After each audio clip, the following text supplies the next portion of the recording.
안녕하세요. 간편한 전문의 권호상입니다. 오늘은 최근에 가장 흔한 이 지방간 질환에 대해서 알아보도록 하겠습니다. 지방간 질환은 크게 세 가지로 나뉠 수가 있습니다. 대사 이상 지방간 질환, 두 번째로 알코올성 지방간 질환, 세 번째로 대사 이상 알코올성 지방간 질환입니다. 대사 이상 지방간 질환인 것은 혈압이나 당뇨 또는 비만 등이 연관되어 있으면서 음주를 거의 하지 않는 경우를 뜻합니다. 알코올성 지방간 질환인 것은 그 말대로 음주로 인한 것인데요. 여기서 음주라는 것은 유의미한 음주를 뜻합니다.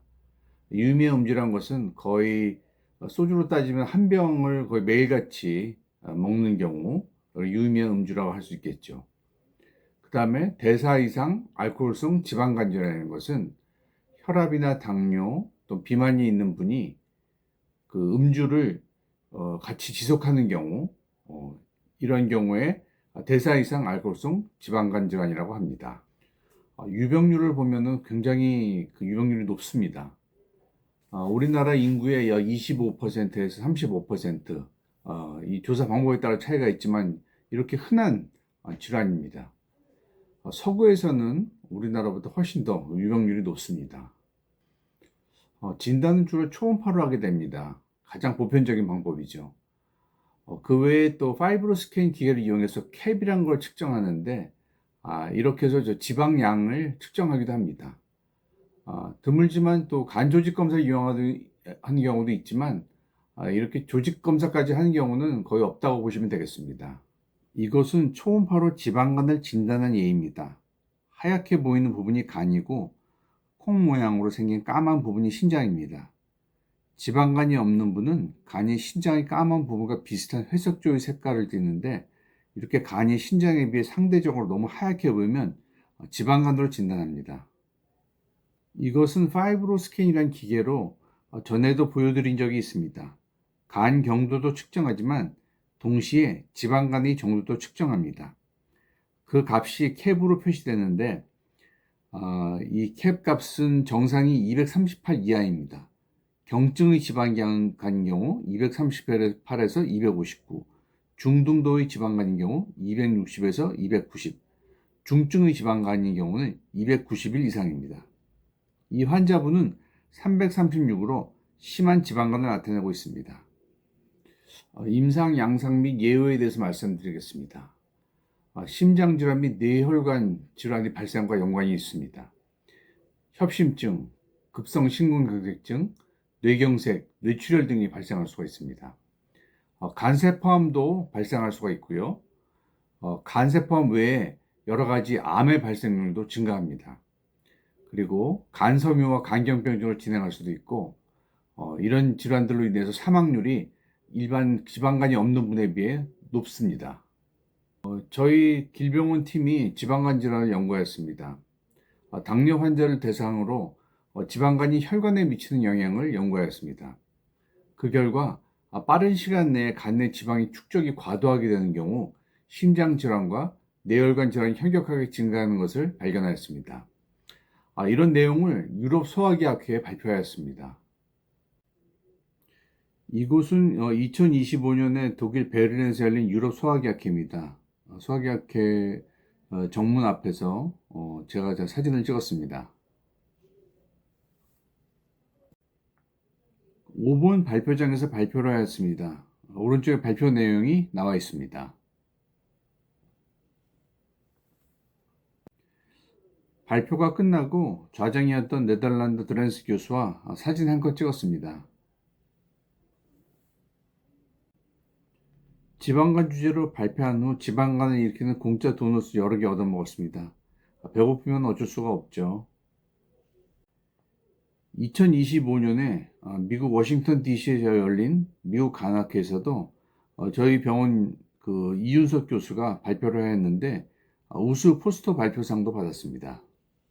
치료제로는 뭐 바이타민 E, 인슐린 저항성 개선제, 뭐 스타틴, 오메가3, 또 메포민 등 당뇨병 약들이 해당되겠고요.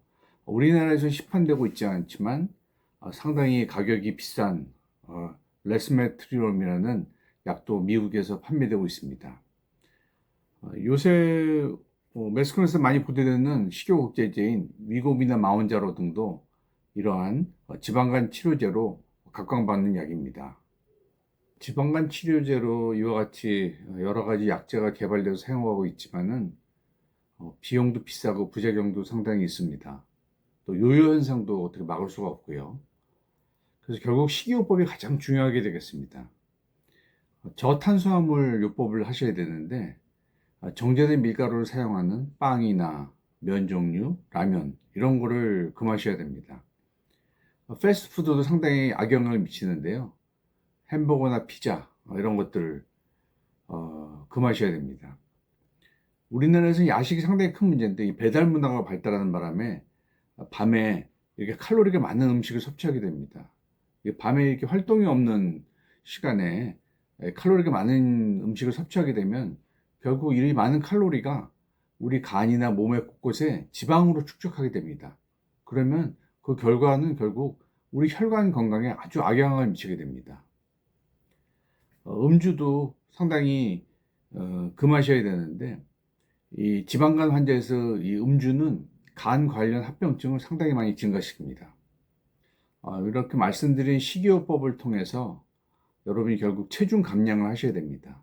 체중 감량을 하셔야지 지방간이 호전되고 지방간이 호전되면서 여러분의 혈관 건강도 개선이 되고 여러 가지 암 관련 문제가 생기지도 않고 또한 여러분이 간 관련 합병증, 간 질환으로 진행할 그런 요인도 없어지게 됩니다.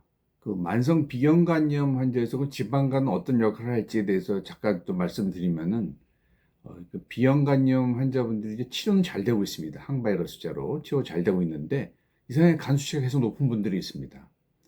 이런 분들은 대부분이 음주를 같이 하고 있으신 분이거나 또는 과체중인 분입니다. 이렇게 만성 비형간염 환자에서 이렇게 간 수치가 호전되지 않는 지방간이 계속되면은 결국은 간 건강에 악영향을 미쳐서 간 질환이 진행한다든지 간암이 발생할 위험도 더 높아지게 됩니다. 이상을 요약을 드리면 지방간의 유병률이 상당히 많이 증가하고 있습니다.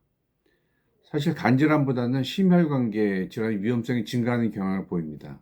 그러나 음주가 동반되는 경우는 간 관련 합병증이 발생이 증가합니다. 지방간의 일종의 위험 신호라고 볼 수 있습니다.